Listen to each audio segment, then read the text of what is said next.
இந்த உலகம் சட்டங்களை உருவாக்குகிறது, ஆனால் சில சட்டங்கள் காலத்தை கடந்தும் நிலைத்திருக்கின்றன. மனிதர்களின் மனசாட்சியை வழிநடத்தும் தேவனே அளித்த அந்த நித்திய சட்டமே 10 கட்டளைகள். இஸ்ரவேல் மக்கள் எகிப்தின் அடிமைத்தனத்திலிருந்து விடுதலை பெற்றபோது சீனாய் மலையில் தேவன் தம்முடைய விரலை பயன்படுத்தி 2 கற்பாறை பலகைகளில் எழுதிய சட்டங்களே 10 கட்டளைகள். இவை மனிதனை அடிமைப்படுத்த அல்ல, விடுதலையாக்கவே கொடுக்கப்பட்டவை.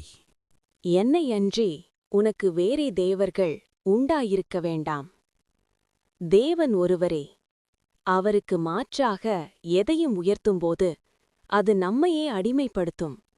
உண்மையான சுதந்திரம் ஒரே தேவனை அறிந்து கொள்வதில்தான் இருக்கிறது. நீ விக்கிரகங்களை செய்ய வேண்டாம். மனிதன் கைகளால் செய்ததை மனிதன் வணங்கும்போது அது தேவனின் மகிமையை குறைக்கும். தேவன் காணப்படாதவர், ஆனால் எங்கும் நிறைந்திருப்பவர். உன் தேவனாகிய கர்த்தருடைய நாமத்தை வீணிலே வழங்காதிருப்பாயாக. தேவனின் நாமம் பரிசுத்தமானது.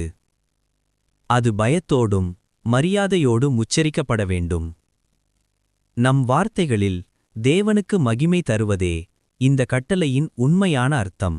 ஓய்வு நாளை பரிசுத்தமாய் ஆசரிக்க நினைப்பாயாக. வேலைக்காக வாழ வேண்டாம், தேவனோடு வாழ்வதற்காக வேலை செய். ஓய்வு நாள் மனிதனுக்கான தேவனின் பரிசு.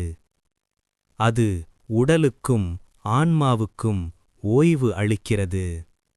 உன் தகப்பனையும் தாயையும் கனம் பண்ணுவாயாக. பூமியில் தேவனுக்கு பிறகு நம்மை நேசிப்பவர்கள் பெற்றோர்கள். அவர்களை மதிப்பது தேவனை மதிப்பதற்கு சமம். இதுவே நீண்ட ஆயுளுக்கான வாக்குத்தத்தம். கொலை செய்யாதிருப்பாயாக. ஒவ்வொரு உயிரும் தேவனின் சாயலில் படைக்கப்பட்டது. வன்முறையல்ல, அன்பே தேவனின் வழி.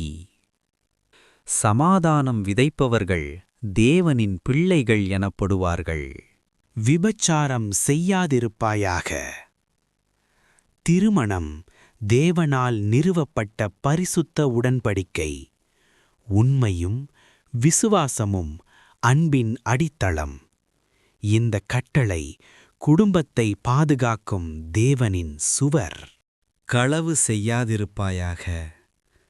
திருடுவது கைப்பற்றுவது மட்டுமல்ல, நம்பிக்கையையும் திருடுவது. தேவன் எப்போதும் எடுத்துக்கொள்ளச் சொல்லவில்லை, பகிரச் சொல்கிறார். பிறனுக்கு விரோதமாக பொய் சாட்சி சொல்லாதிருப்பாயாக. ஒரு பொய் பல வாழ்க்கைகளை அழிக்க முடியும். உண்மைதான் தேவனின் மொழி. உண்மை பேசுவோர் ஒளியில் நடக்கிறார்கள். பிறனுக்குள்ள யாதொன்றையும் இச்சியாதிருப்பாயாக. ஆசை உள்ளத்தில் பிறக்கிறது.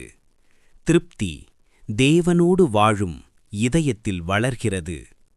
நன்றி நிறைந்த மனம் பெரிய செல்வம்.